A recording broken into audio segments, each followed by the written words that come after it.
इस वक्त ईटीवी भारत पर हमारे साथ चिराग पासवान हैं, जो पूरे देश भर में सुर्खियों में बने हुए हैं। पूरी देश की नज़र इन पर है, हम सीधा उनसे बातचीत करेंगे। तो सबसे पहला सवाल, रामविलास पासवान जी के निधन के बाद इतने कम समय में पार्टी भी टूट जाएगी, परिवार भी टूट जाएगी, क्या आपको क्या इसका अंदाजा था? और सबसे ज्यादा दुख आपको किस बात का है, पार्टी टूटने का या परिवार टूटने का? देखिए, अंदाज़ा तो मैं ईमानदारी से बोलूँगा इस बात का नहीं था, क्योंकि मैं एक बड़ी लड़ाई लड़ने के उद्देश्य के साथ हम लोगों ने 2020 का विधानसभा का चुनाव अकेले लड़ा और मैं उस तैयारी में था। मुझे नहीं पता था कि जब मैं सामने लड़ाई लड़ रहा हूँ तो पीठ पीछे मेरे अपने ही मुझ पर वार करने वाले हैं। बहरहाल, पापा के निधन के बाद ये जिम्मेदारी मेरे चाचा के ऊपर ज़रूर थी। मेरे छोटे चाचा का निधन हो गया, पापा का निधन हो गया, और उसके बाद ये जिम्मेदारी मेरे चाचा जी पर ज़रूर थी कि वो पापा के बाद उनकी गैर मौजूदगी में परिवार को ही नहीं बल्कि पार्टी को भी वो संजो कर रखें, जैसे पापा ने उम्र भर किया। उस पीढ़ी की अगर आप बात करें, पापा की जनरेशन की मैं बात करूं, तो उसमें एकमात्र चाचा ही अब बचे थे, और हम सब की अपेक्षाएं थीं कि जैसे पापा ने सारी उम्र परिवार को एक साथ लेकर चले, पार्टी को एक साथ लेकर चले, तो चाचा भी वैसा ही करेंगे। पर बदले में उल्टा वो इस तरीके से भीतर घात कर देंगे। पापा के निधन के को अभी 9 महीने भी नहीं हुए हैं, कम से कम साल हो जाता, हम लोग कम से कम बरखी एक साथ एक परिवार पूरा मिलके मना लेता। आज की तारीख में जिस तरीके से मैं और मेरी माँ, हम दोनों को परिवार के लोगों ने ही पूरी तरीके से अलग कर दिया, यकीनन दुख इस बात का होता है। पार्टी कई बार मैंने पापा के साथ देखी, पार्टी में लोग आए, पार्टी में लोग गए। जब तक संगठन मजबूत रहता है तो पार्टी में लोगों के आने जाने की बहुत ज़्यादा उसकी चिंता नहीं होती है। कुछ महत्वाकांक्षी लोग हर संगठन में होते हैं, हर दल में होते हैं। भले ये से मेरी पार्टी की बात नहीं है, देश भर में या दुनिया की कोई भी पार्टी देख लीजिए, उसमें लोग व्यक्तिगत महत्वाकांक्षाओं के लिए दल बदल करते रहते हैं। तो उसकी उतना ज़्यादा दुख नहीं है जितना परिवार के लोगों ने ऐसे समय में साथ छोड़कर, जब पापा को गए हुए कुछ समय ही हुआ था और जब उनके ऊपर पूरी जिम्मेदारी थी, ना सिर्फ उन्होंने अपनी जिम्मेदारियों से पल्ला झाड़ा, बल्कि मेरी पीढ़ी में मेरे जितने भाई बहन हैं उनसे भी उन्होंने मुझे अलग करने का काम किया। अब आपका अगला कदम क्या होगा, ये हर कोई जानना चाहता है। तेजस्वी आपसे हाथ मिलाना चाहते हैं कि आप महागठबंधन में जाएंगे या बीजेपी में रहेंगे और नीतीश से समझौता कर लेंगे? शशांक, आज की तारीख में मेरी प्राथमिकता ये नहीं है कि मैं किस गठबंधन में रहूं।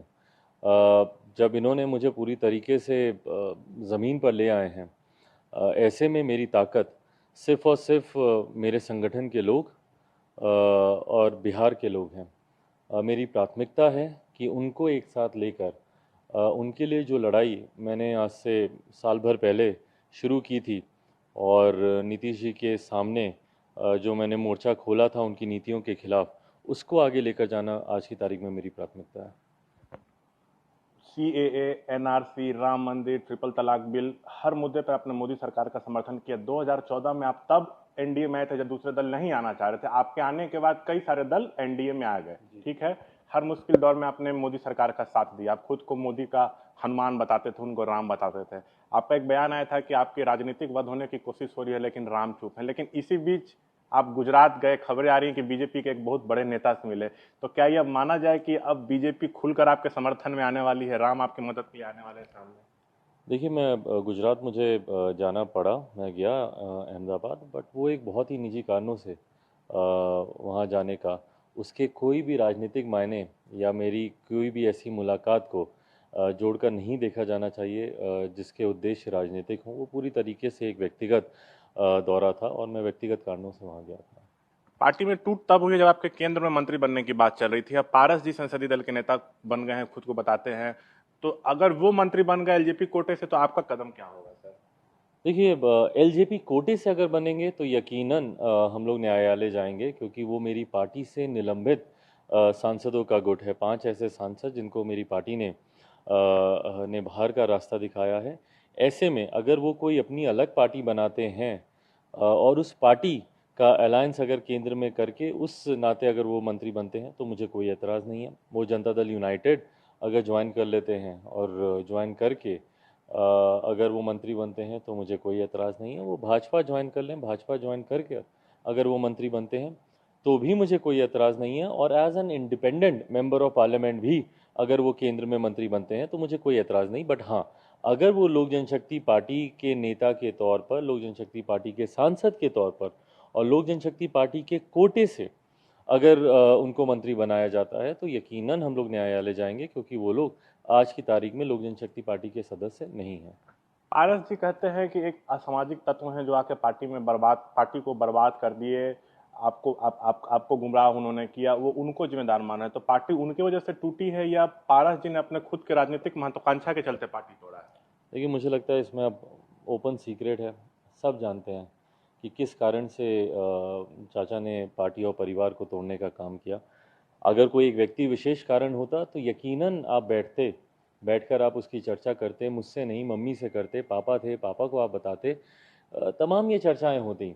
पर उस वक्त मुझसे ज़्यादा स्नेह और प्यार उनके द्वारा उस व्यक्ति विशेष को दिया जा रहा था और उनसे वो ज़्यादा संपर्क में होते थे।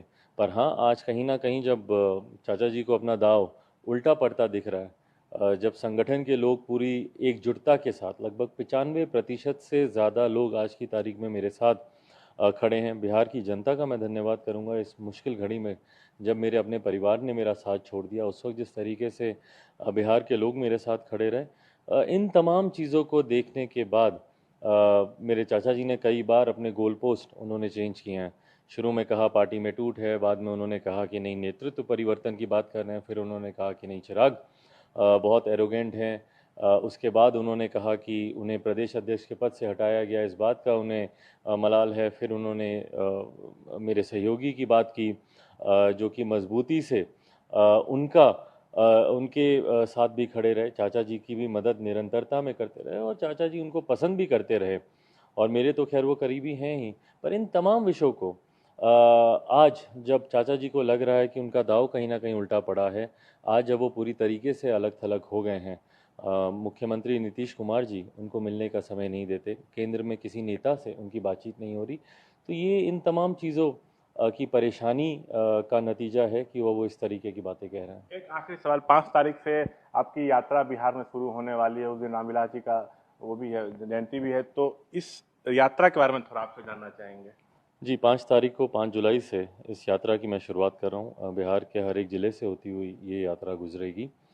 इस यात्रा को मुझे बहुत पहले ही करना था। चुनाव के बाद से मैंने इस बात को का संकल्प लिया था, ठान रखा था कि जिस तरीके से बिहार की जनता ने बिहार विधानसभा चुनाव में मेरा साथ दिया, लगभग 25 लाख के करीब मुझे मत मिले, ये एक बड़ी संख्या है और मेरा उत्तरदायित्व बनता है कि मैं बिहार के लोगों के बीच जिस तरीके से चुनाव के वक्त रहा, उसी तरीके से अब चुनाव के बाद भी जाकर उनका धन्यवाद करूं। तो एक धन्यवाद यात्रा मार्च के महीने से मैंने सोच रखी थी कि उस पर मैं निकलूँगा, क्योंकि पापा के निधन के बाद कुछ समय 1.5-2 महीने का समय मैंने सोचा था कि मैं परिवार के साथ रहूँगा, क्योंकि चुनाव के दौरान वो मौका नहीं मिला मम्मी के साथ, अपनी बहन के साथ, उन लोगों के साथ बैठने का। तो ये मैंने सोच रखा था कि मैं निकलूँगा और पर हाँ, क्योंकि कोरोना आ गया और कोरोना के बाद टाइफाइड के कारण मैं थोड़ा बीमार पड़ा, तो उस वक्त वो यात्रा नहीं कर पाया। पर आज जब मेरे अपनों ने ही मेरे सर से अपना हाथ हटा दिया, तो ज़रूरी है कि बिहार की जनता का मैं आशीर्वाद लेने जाऊँ। टीवी से बातचीत के लिए बहुत बहुत धन्यवाद। Thank you. तो ये थे हमारे साथ तमाम अहम मुद्दों पर बातचीत करते हुए चिराग पासवान। दिल्ली से